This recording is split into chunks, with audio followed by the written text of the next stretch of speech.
সম্মানিত সুধী মণ্ডলী, সবাইকে ভালোবাসা এবং শুভেচ্ছা জানিয়ে আজকে আবারও একটি নতুন বিষয় নিয়ে আসলাম। আজকের বিষয়টি হলো যে আপনি আপনার জীবনের গল্প মানুষের কাছে শেয়ার করবেন না কিংবা বলবেন না। তো আপনারা প্রশ্ন করতে পারেন যে হঠাৎ করে এই বিষয়টি কেন আসলো। হ্যাঁ, এই বিষয়টি কেন আসলো সেটি বুঝার জন্য বা জানার জন্য আমার সাথে শুরু থেকে শেষ পর্যন্ত থাকুন। তো সাধারণত মানুষ তাদের জীবনের কথা, জীবনের দুঃখের কথা, সুখের কথা মানুষের সাথে শেয়ার করে থাকে।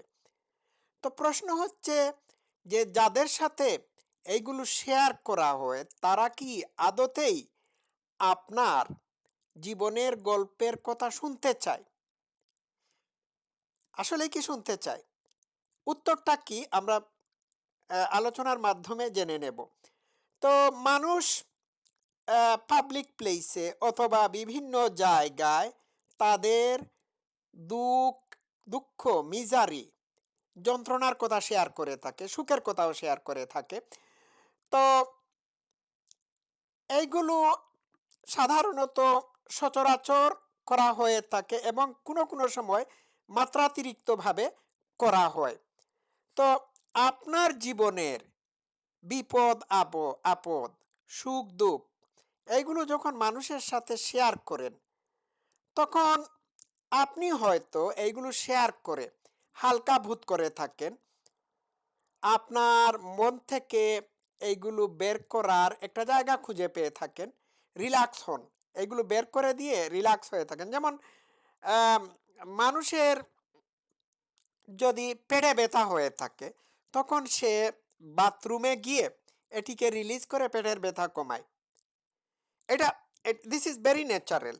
কিন্তু আপনার যখন মনের ব্যথা হবে, এই ব্যথা কমানোর জন্য আপনি যখন মানুষের সাথে এইগুলোকে আপনার মনের ব্যথা কমানোর জন্য আপনার দুঃখের যন্ত্রণার কষ্টের কথা মানুষের সাথে শেয়ার করবেন, তখন মানুষ কি এগুলো নিচ্ছে?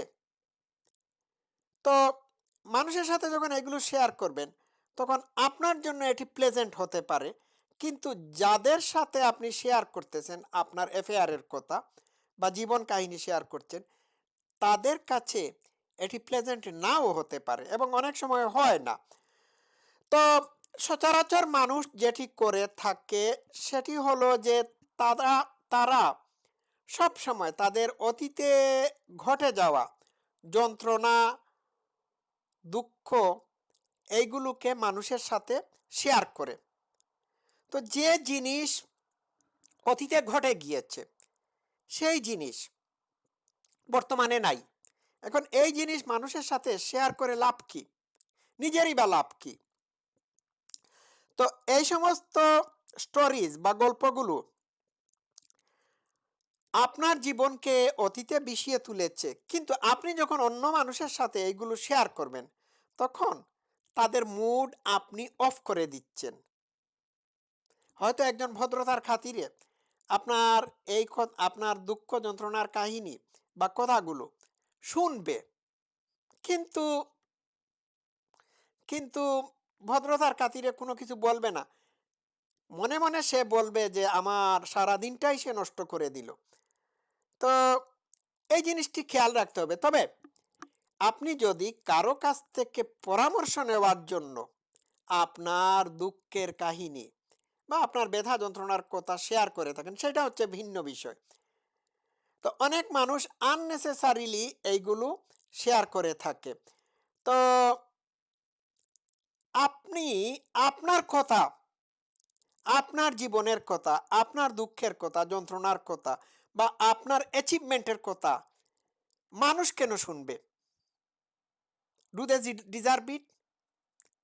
তো আমরা আইদার ওয়ে এইগুলো করে থাকি। আমাদের সাফল্য, আমাদের ব্যর্থতা, এইগুলো ব্যর্থতার কথা আমরা মানুষদেরকে শুনাই, অনেক সময় জোর করে শুনাই।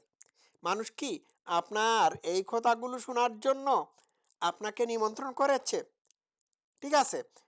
তো বিষয় হলো যে আপনাকে চিন্তা করতে হবে, আপনি যে এইগুলো মানুষের সাথে শেয়ার করছেন, মানুষ কি এইগুলো আসলেই এনজয় করতেছে?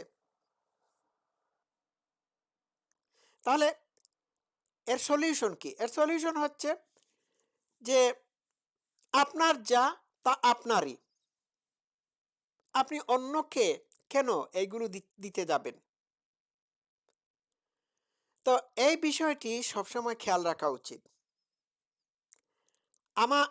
আমার জীবনের দুঃখ, যন্ত্রণা, কষ্ট যখন আমি মানুষের সাথে শেয়ার করি, তখন এটি যেভাবে আমাকে দুঃখ দিয়েছে, কষ্ট দিয়েছে, অতীতে দিয়েছে, ঠিক একইভাবে বর্তমান মুহূর্তে এটি আরেকজনের মাইন্ডকে আপসেট করে ফেলতে পারে। অবশ্যই মানুষ যখন অন্য মানুষের দুঃখের কথা শুনে, তখন স্বাভাবিকভাবে তার মুড অফ হবে। আপনার প্রতি সিম্প্যাথেটিক হবে, কিন্তু তার মুহূর্ত কিন্তু হলে পরে কি হবে? আপনি যে আপনার কষ্টের কথা শুনিয়ে দিয়ে তার বর্তমান মুহূর্তের সুখ কেড়ে নিলেন বা বর্তমান মুহূর্তকে কিল করে ফেললেন, এটি কি একবার ভেবে দেখেছেন? তো এটিও এক ধরনের স্বার্থপরতা। আমি আমার কথা, আমার দুঃখের কথা, যন্ত্রণার কথা অন্যকে শোনাবো। হয়তো সে যে মুহূর্তে আপনার কথা শুনছে, এই মুহূর্তের আগ পর্যন্ত সে সুখী ছিল। তার মেন্টাল পিস ছিল। যখনই আপনি আপনার কথা বললেন, দিলেন তার মনটাকে নষ্ট করে। That's not nice. এটি সবসময় খেয়াল রাখতে হবে, আপনি যাদের সাথে আপনার যা কিছু শেয়ার করছেন, তারা কি এইগুলো নিচ্ছে? আর দে এনজয়িং? তারা কি আপনার এই কথাগুলো শুনে উপভোগ করছে? যদি না করে থাকে, তাহলে বন্ধ করতে হবে। এটি একটি খাসলত। বিষয়টা বোঝাতে পারলাম? তো আজকে এই পর্যন্ত থাকুক। সবাই ভালো থাকবেন। Love you all. Thank you so much.